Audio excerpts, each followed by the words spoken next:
Welcome to the People's Revolution podcast. This is a space where we share stories from activists around the world. We hope that these stories inspire you to act locally as we share globally. I don't have a problem with you. This generation, look around, there's nothing left to do. Liberation, take one final step and then you'll see the complications. The system don't belong to you or me. Welcome to the September episode of the People's Revolution podcast. We are going to start with a land acknowledgement, as always. A recognition that we are on stolen land is not enough when the genocide we call history still continues today and is reinforced by the daily lives of those unaware. Residential schools only closed their last doors in 1997, but the mentality of the residential schools live on. White people, imagine living in a place that not only normalizes genocide, but actively covers it up. We don't live here because a peaceful treaty was signed. We live here because white people before us brutally pushed their way in. This includes our current government, RCMP, and church, and we need to acknowledge this and the harmful systems it brought with it before we can even attempt to create reconciliation. It is a privilege to not know that you are living in such a way that makes a genocidal reality seem like regular everyday life. I would still like to recognize that the stolen land I am speaking from is rightfully the home of the Blackfoot Nations and was forced to be the home of Treaty 7. This land is the traditional territories of the Blackfoot Nations where the Siksikaitsisippi lived and practiced their oral traditions as far back as existence goes. These nations are Siksika, Kainai, and Piikani. Treaty 7 was signed on September 22, 1877 in a brutally unethical way. This treaty was not upheld. Treaty 7 includes the Tsuut'ina Nation, the Stoney Nakoda Nations, and the Métis Nation of Region 3. So this space, known as Calgary, is actually rightfully known as Mohkinstsis. Today we have William Brown.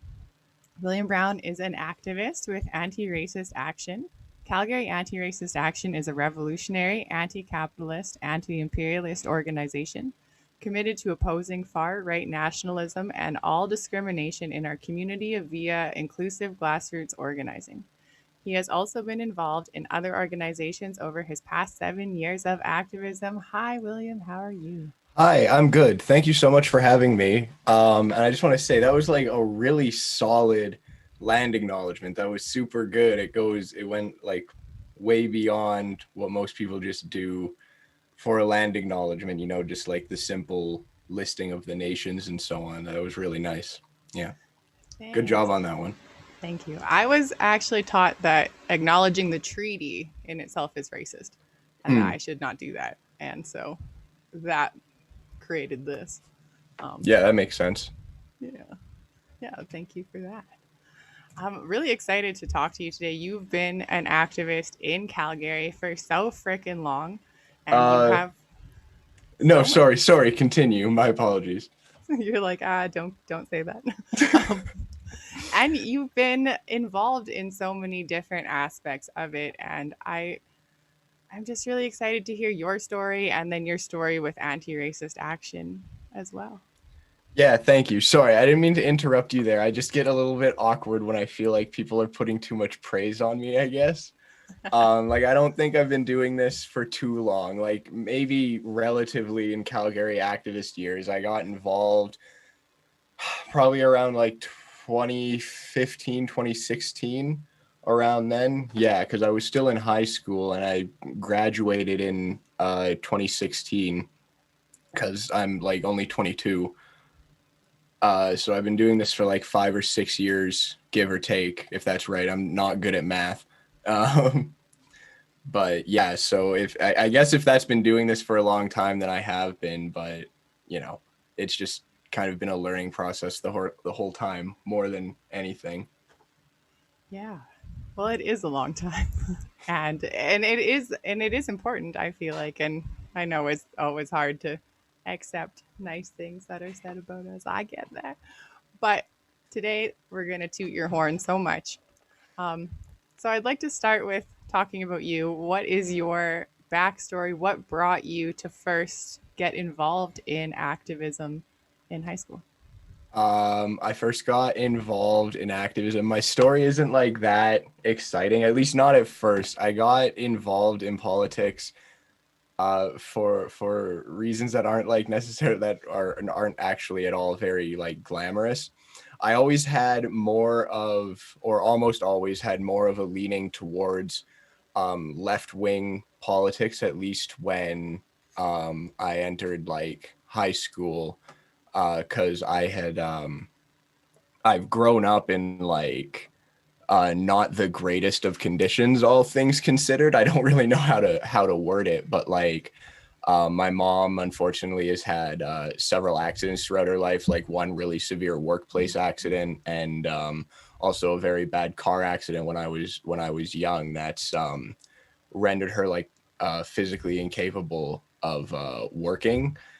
But she's always struggled to get on ACE. She's only ever been just on like normal disability, which is only $800 a month.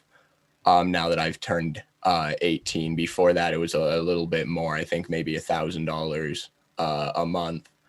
But that's still not like a whole lot of money. But that's all we really had growing up until eventually I dropped out of university and started working. But so for those kinds of reasons, I always had like an affinity towards left wing politics. And because of that, like in high school, like I was always very outspoken in any kind of like as political a situation you can be in a high school, like social studies classes during relevant conversations, model parliament, things like that. Funny enough, actually, when I did model parliament in high school, I was a part of the NDP. So that's interesting. But so because of all this, it kind of became like a running joke amongst people who knew me that they would like refer to me as like a communist, just because like I had, vaguely left-wing politics or whatever, which even back in 2016, as if that was even all that long ago, meant that of course you must be a communist. So that was kind of the joke. But then eventually I kind of started thinking like I because of that I kind of got it more interested in like, okay, well, what does that kind of ideology like actually say? Like, uh, is there more to left-wing politics than what I've read so far? Which was mostly just like super basic, like liberal stuff. Like, because in high school, I had to read like John Locke and shit like that, right? So I read, obviously the first thing that most people would try to read. I read the manifesto, and I was like, yeah, okay, I'm kind of vibing with this and whatnot. And that's kind of how it got started. And I just started, reading more from there. And eventually one day I was sitting in like computer class, I think. And me and my friends were just kind of like fucking around, and we were like talking shit. And they were making more like jokes like that, right? And eventually, I can't remember exactly what prompted me to do it, but I like Googled Communist Party Canada. Like I didn't know if there was a party or anything like that. But so I Googled that, and that led me to the Communist Party of Canada's website. And almost as like a gag at first, admittedly, I know that sounds bad, but like bear with me. Like admittedly kind of as a gag at first, I applied to join the party. And then I got an email back after way too long. I'll just say that flat out. I don't know if they've gotten like faster at responding to people now, but I remember when I sent them the email first, it took them like a month to be like, hey, thank you for your interest. We've got somebody in Calgary who can meet you. Then so I met the guy who's the central organizer for Club Red, the chapter of the Communist Party here in Calgary. I don't know how I feel about saying anybody's name. I'm gonna not. But so the central organizer for Club Red I'll refer to him as the CO for Club Red. That's the fastest way I can do it. The CO for Club Red met up with me, and he was like, oh, you're like young, you're like in high school still. There's 2 other people here in Calgary who want to start a chapter of the YCL, the Young Communist League. But you need 3 people to start a club. So do you want to help start the club in Calgary? I was like, yeah, sure. Like I say I first applied as like sort of a gag, and that is true.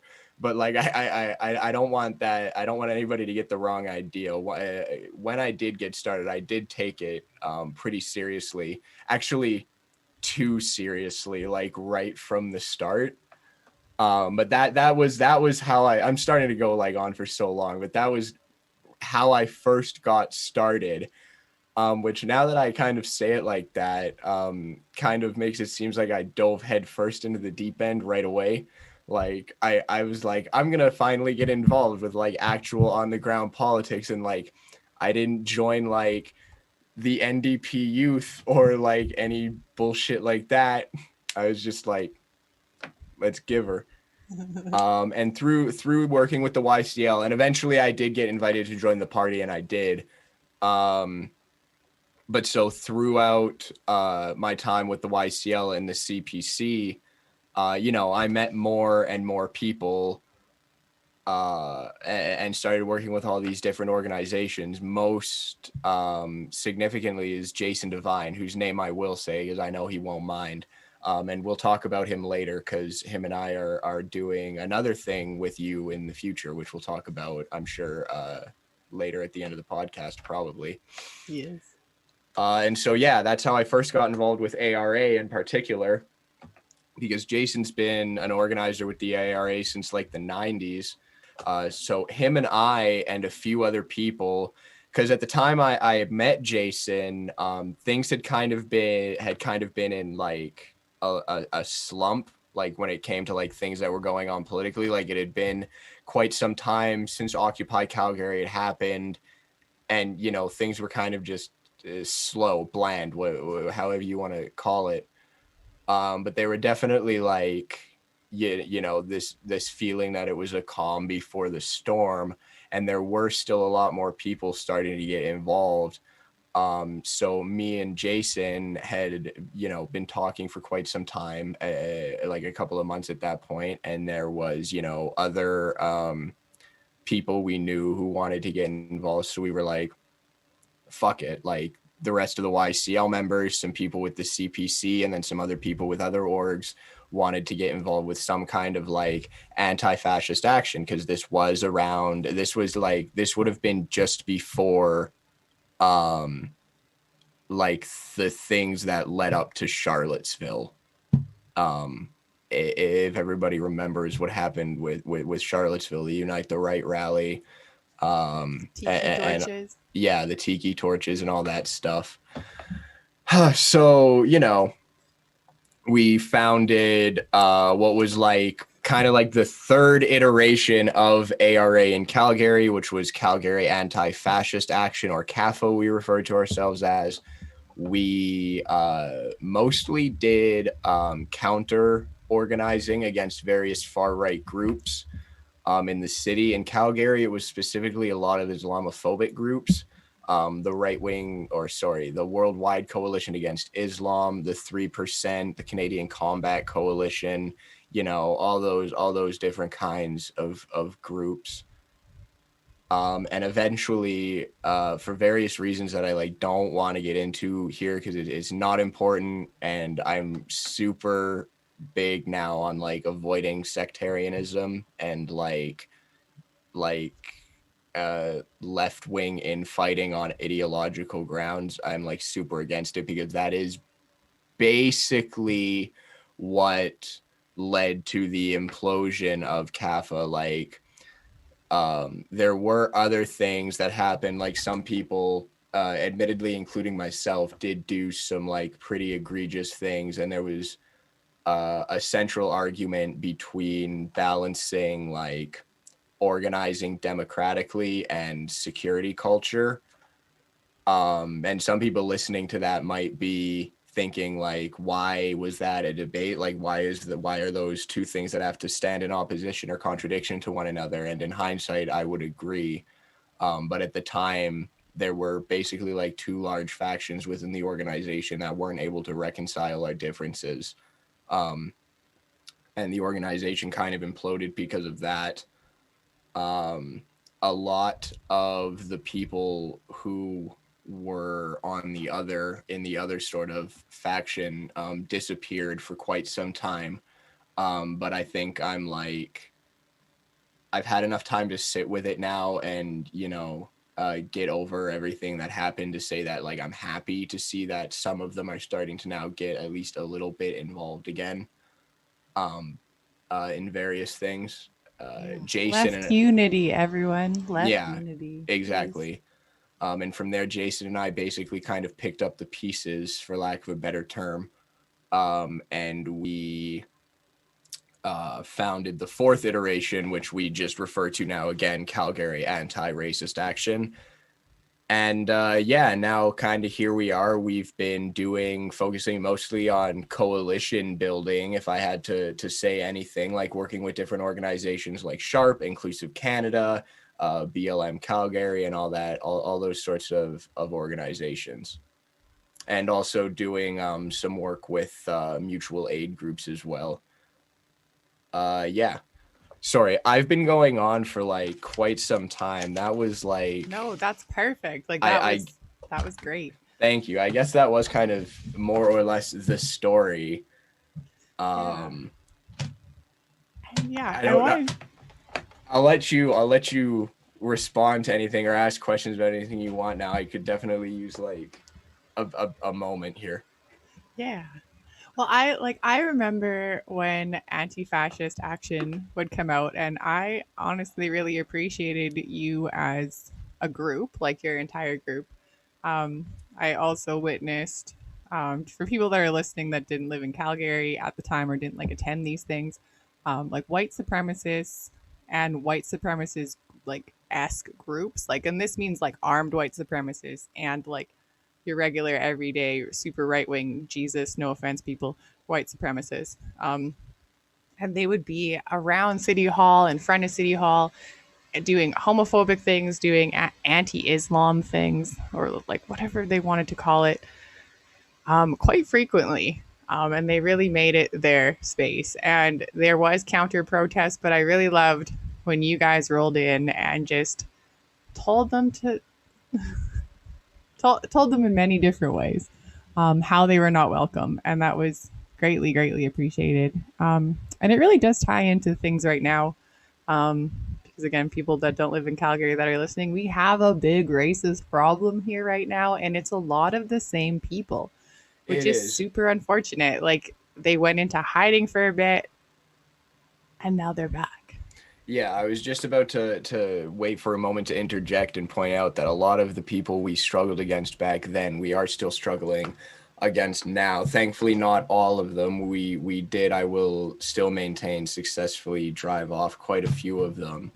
And there are some who we've seen like once or twice, but other than that, like, like Joey DeLuca and those kinds of fucking goofs. But anyways, like Artur Pawlowski is like a big one, the big one. The big fish. He's the big fish in our troubled waters. For people listening, he is the person that brought Tiki Torch rallies to Alberta. He was previously the pastor, quote unquote pastor, for Worldwide Coalition Against Islam. He personally put on a lot of the homophobic rallies, which he called anti-LGBT rallies. Not cool. He was involved with the Worldwide Coalition Against Islam and a bunch of those other groups. He always finds a way. Like, he does have numbers in his own organization for sure, but more than anything, he's very good.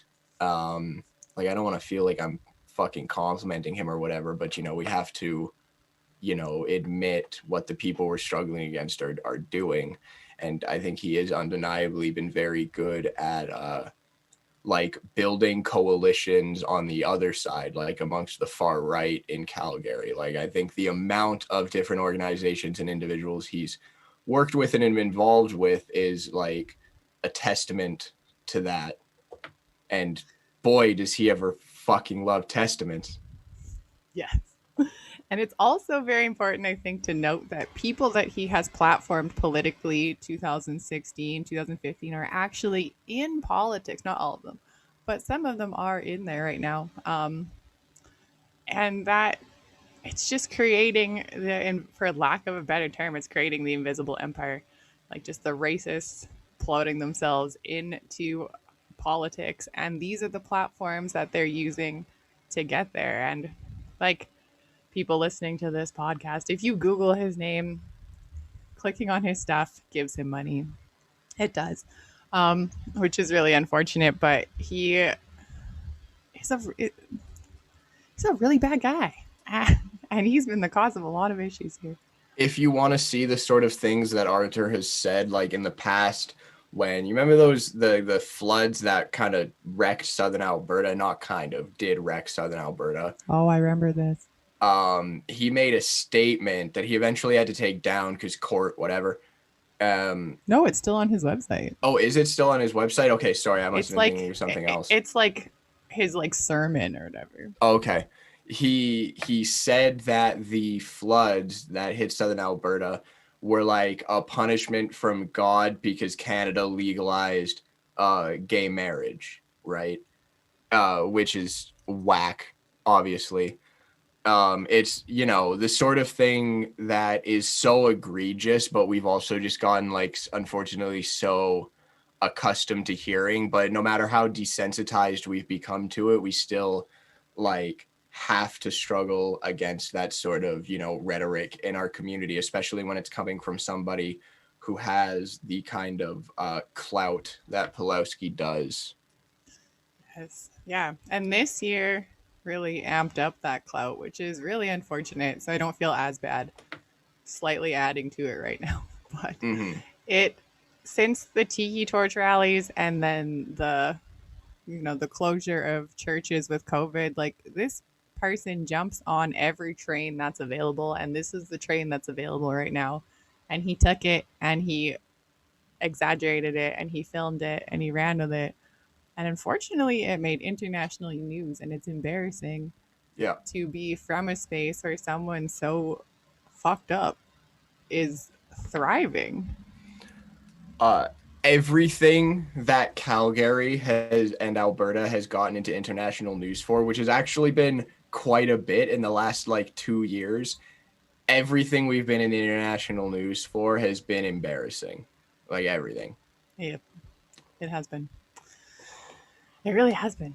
And there has been news on the counter movements to all the racist far right crap that's happening, but it's just such a big thing here and people find it so normalized. And I think that's like the problem. Like the regular everyday person is like, they see someone like Arthur Pulowski and they're like, this is a street preacher who feeds the houseless people. And you're like, no, he does that so that he can take photos. And that's in itself a whole problem. But like getting regular everyday person to see the far right here as problematic has been a journey. Like, yeah, exactly. And you touched on Pulowski's sort of strategy with the houseless in Calgary. He definitely uses them as a political shield for, you know, that's definitely what I would call it. And it's also worth mentioning that the people he does feed, when he feeds them, he like makes them like, you know, praise Jesus or whatever before he does, which is inappropriate on like multiple levels, like settler colonialism, you know, the links between the inherent connections between Christianity and, you know, white supremacy and all that in a settler colonial society like Canada. And, you know, I just want to give a quick aside and point out, I'm not saying that as like some, you know, dirtbag new age atheist, whatever. I am like, I do have my own relationship to religion, although I'm not a part of like any organized religious community at the moment. I'm not like an atheist myself at all, actually. I don't know if you knew that. I don't know if I've ever brought that up with you. But yeah, so like that's not me being like, oh, all these, fucking idiots just aren't enlightened, they need to give up on their silly make-believe stories. Like, no, I'm not coming at this from that perspective whatsoever, but I am radically opposed to the actual physical, or rather the structural institutions of Christianity in this country, because of their relationship to settler colonialism and so on. Yeah. And we've also witnessed like that sort of Christianity being super, super, super embedded in the right and being like a reason, like the right uses it as a reason to do some of the things that they've been doing, right? Yeah. Yeah. What has it been like for you witnessing the round in 2015, 16, 17 of the anti-Islam, homophobic, all those groups, and then seeing it this time? Not necessarily surprising, admittedly. Like, when things kind of calmed down in Calgary again, after give or take 2 or 3 summers, definitely 2 summers of like, well, 2 years, but most things happen in the summer of struggling against these organizations. Things calmed down, and but I knew things would obviously pick up again, and things were mostly quiet until the public lynching of George Floyd. And of course, the international response that came from that here in Calgary. We had a huge resurgence in political activity because of that. And, we are still with that energy. Like, we are now in Calgary in an even better position on the left organizationally than we were at the height of CAFA, which I will say at the time when CAFA was at its height of activity, we were the largest grassroots organization, left-wing grassroots political organization in Calgary, no doubt. But now we're in an even stronger position than we were before, even if ARA itself is a very small organization. It's just a handful of people. There are so many other organizations and individuals, that are working together in the city right now. And there is, while there is still work to be done, there's such a strong sense of unity at the moment, with some unfortunate exceptions. There are always bumps in the road, but I'm, hoping everybody's going to be doing what they can to continue, building bridges, building unity, because we need that more than anything. We need a united front, Yeah. That's what George Jackson says. George Jackson is one of the, unfortunately, most underrated, I think, revolutionary of our times. He was radicalized when he was in prison, and he also died in prison during an escape attempt. So everything, all the revolutionary politics and theory that he did and wrote were while he was in prison. And he had a relationship with the Black Panthers. He worked with the Black Panthers and other Black Power organizations. He himself was a Marxist. He founded a Marxist Black Power organization within prison called the Black Guerrilla Family. One of my favorite quotes from him is he says, settle your quarrels, come together, understand the reality of the situation, understand that fascism is already here, that many have died who could be saved, and that, countless more will go on to live poor, butchered half lives if we fail to act. Come together, discover your humanity and your love in revolution is what he says. I love that. And that's so important. That may not have been exactly word for word, but I think I got it pretty close there. Perfect paraphrase. And that's true. Like, left unity, although difficult, is necessary because right unity is happening and centrists are not helping. So Absolutely. that's where we're at with that. What do you think your message would be for people that are unaware of the gravity of this situation, like the racist, homophobic, patriarchal mindset that is being portrayed in Calgary and in Alberta, I guess? Some people might disagree with me on this one. Some people might criticize me for sort of alienating people. But I don't really have much patience anymore, admittedly, for people who don't see the gravity of the situation. Like, you must be coming from a place of incredible privilege to not be able to read the room at this point, not see the writing on the wall, and see everything that's going on, from the racial injustices, from the increasing gravity of the class struggle, the incoming environmental genocide as a result of climate change and so on. My message to anybody who doesn't see the gravity of the situation at this point would be to get it the fuck together. Like George Jackson said, understand the gravity of the situation, understand what we're in. Look around you. I don't understand how the fuck anybody could not understand the gravity of the situation when we got 5,200 Indigenous kids here in Canada on Turtle Island discovered.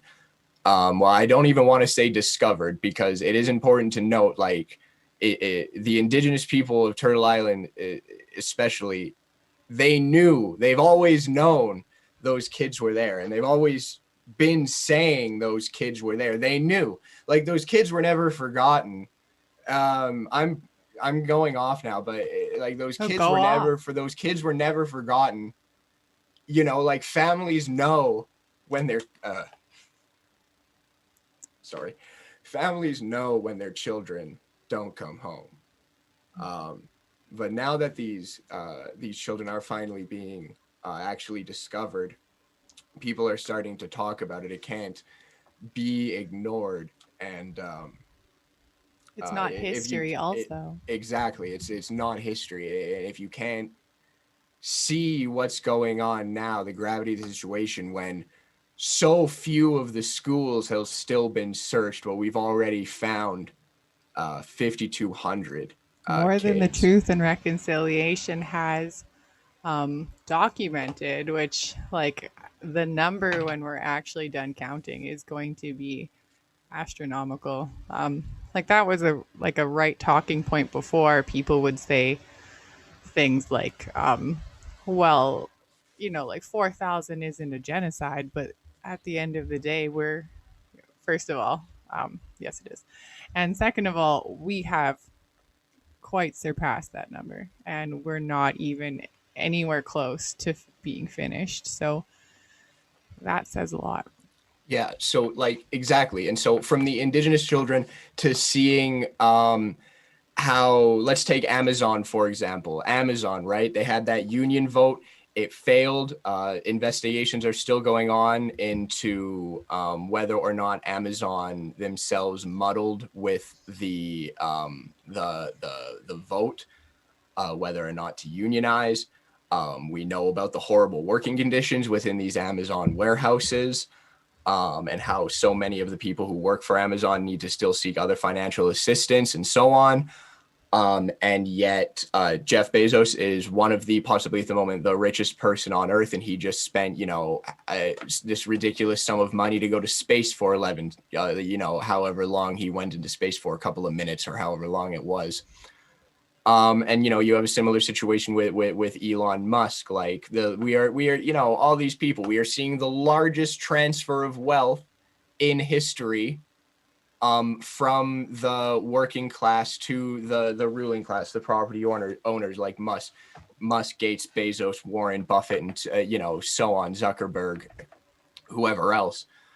And you have that, and then you have the very obvious rise of the far right, all across the world, in Eastern Europe, in the United States, and so on, and here in Canada as well. And then you have the so clear and present environmental crisis that we find ourselves in the middle in, and then you also have the global pandemic that we are still in the middle in. It's not over yet. It's still happening. No matter what Jason Kenney says, it's Exactly. not over. Don't listen to that guy.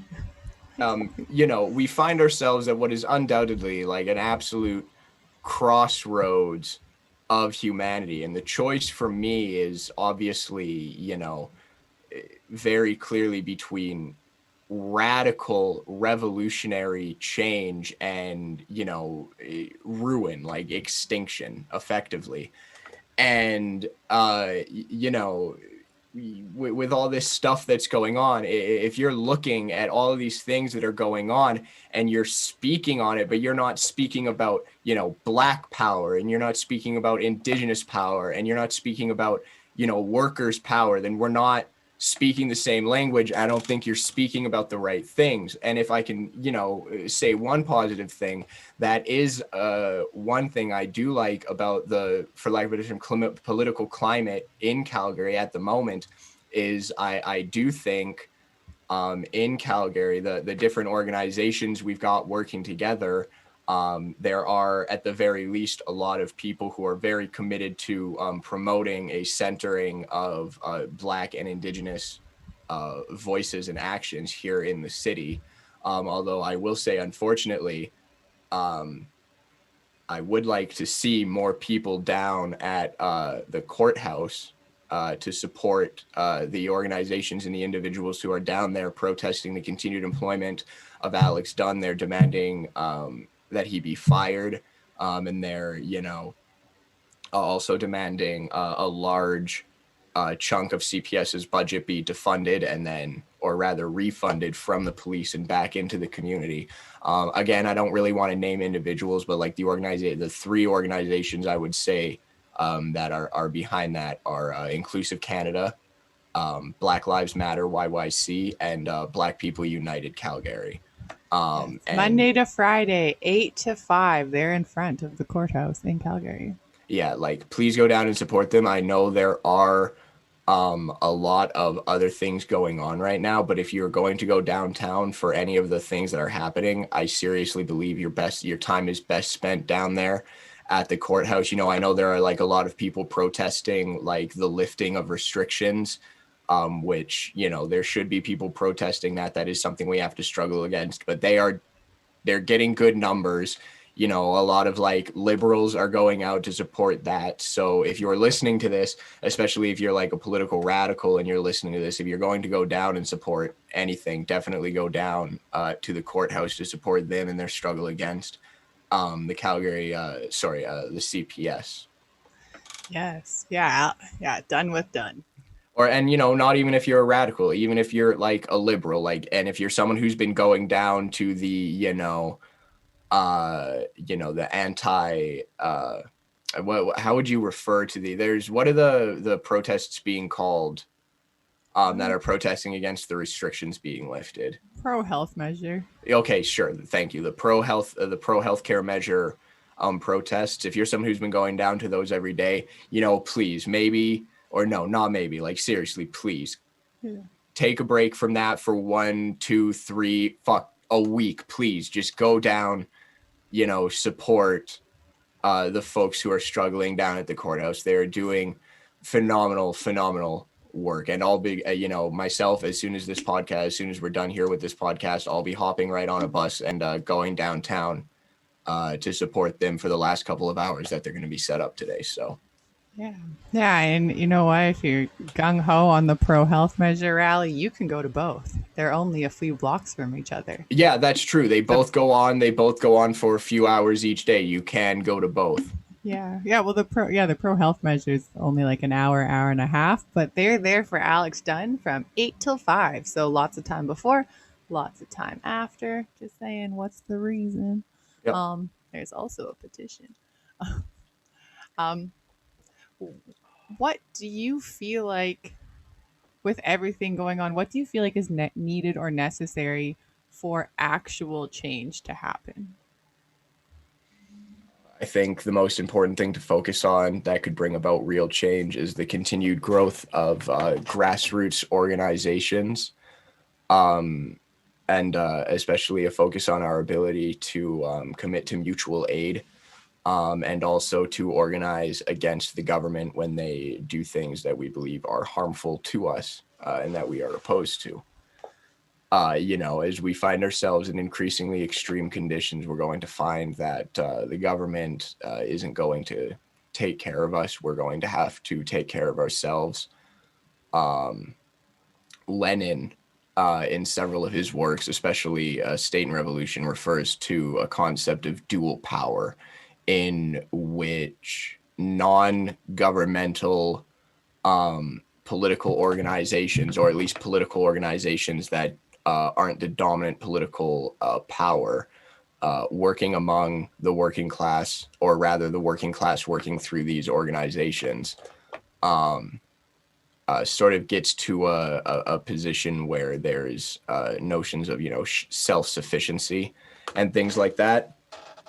And as we continue to grow these grassroots organizations, we will eventually get to a point where it really becomes a genuine, serious question, like, where does real power in this colonial state lie? Like, is it with the government or is it with the people?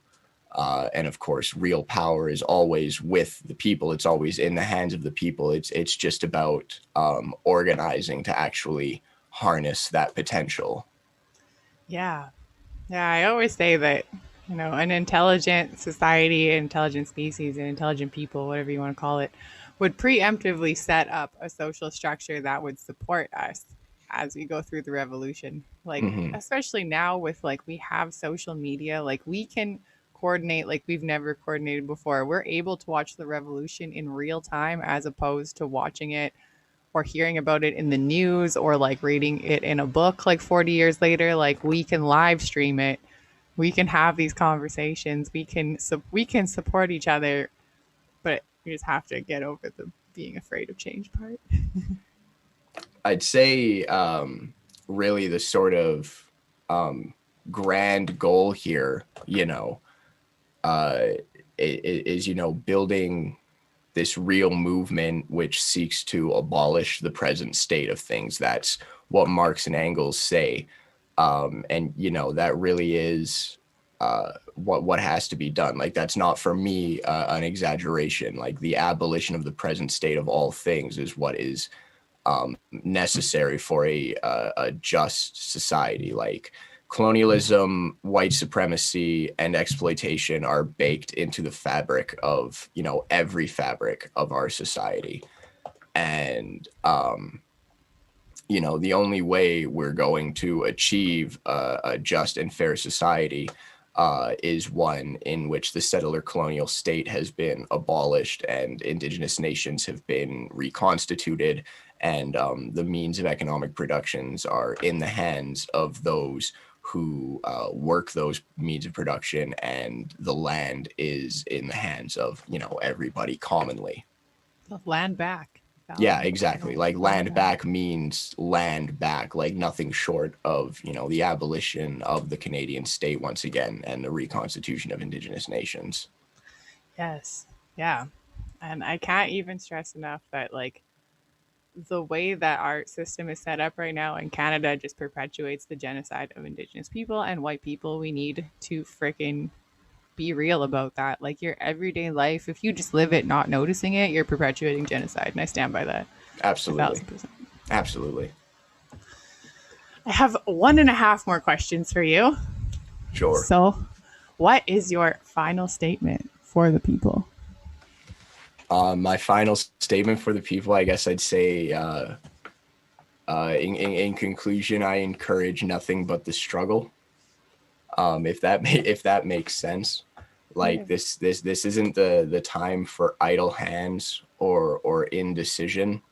Now is the time for action. That's what John Brown says. These men are all talk, and what we need is action. Yeah.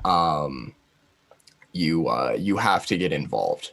It's not a question anymore, or rather, there is one question. There is only one question left, and it's, which side are you on?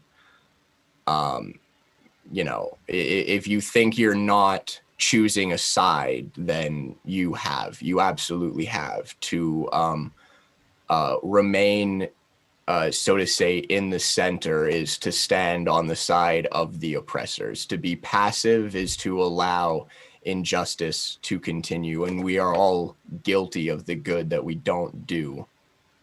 The question now is, which side are you on? And you have to get involved. You must choose a side, and you must get involved.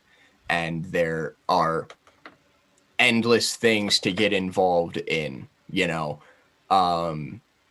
get involved with mutual aid, get involved with, ARA or BLM or the community, YYC or Inclusive Canada, any, whatever, there's so many organizations working in Canada or Calgary and Alberta and Canada right now, that are, pretty solid and really, building some really great ground here. And, I would encourage everybody to look at all these different organizations, read their statements, look at their past actions, see what one you think will fit you best, and approach them and ask them how to get involved. Above all else, remember that it's right to rebel. We live in an unjust society, and it is right to rebel against that injustice always. Yes, it is. Yes, it fucking is. Where can people find you? The best place to get in contact with me or my organization specifically would be to look up Calgary Anti-Racist Action on Facebook. You can see all of our posts there. And, we post a lot of news of our own, opinion pieces on things. And as well, we post, share news about what's going on in Calgary with different stuff like that. That's what we do just on the page. If you'd want to get more involved or know more about us, just message the page. You'll get like an automated response that we have set up at first, but eventually we'll get back to you. Right now, there's only 2 people who are moderating the page. It's just me and Jason. So either him or myself will get back to you at our earliest convenience. Yeah. And near the end of September, please keep a lookout on the Anti-Racist Action page and on the Community YYC page on Facebook, because both of them will be posting a date and a event where William and his partner are going to be explaining. Do you want to take it from here? What are you going to explain to the people in your seminar?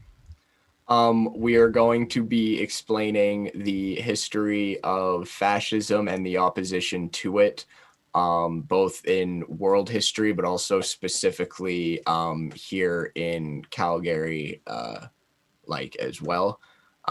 We'll be discussing the history of actual actions that have taken place, as well as the history of fascist ideology and anti-fascist ideology, and how they have changed throughout the years, and educating people on certain important terms they might not know about, like what is dog whistling. If you don't know what that is, I'm not going to explain it here. You're going to have to tune in to the talk that Jason and I give. Yeah, and I'm so excited. I'm going to learn so much from that talk. But thank you, I appreciate that. But until then, this was great, and thank you so much for being on the show, and I appreciate you so much. Yeah, no, thank you. This was super cool. This is the first time I've ever been on a podcast. I hope it went well. I hope I hope everything went well, and I hope people enjoyed. It was so perfect. Thank you. Thank you so much. Cut. Okay.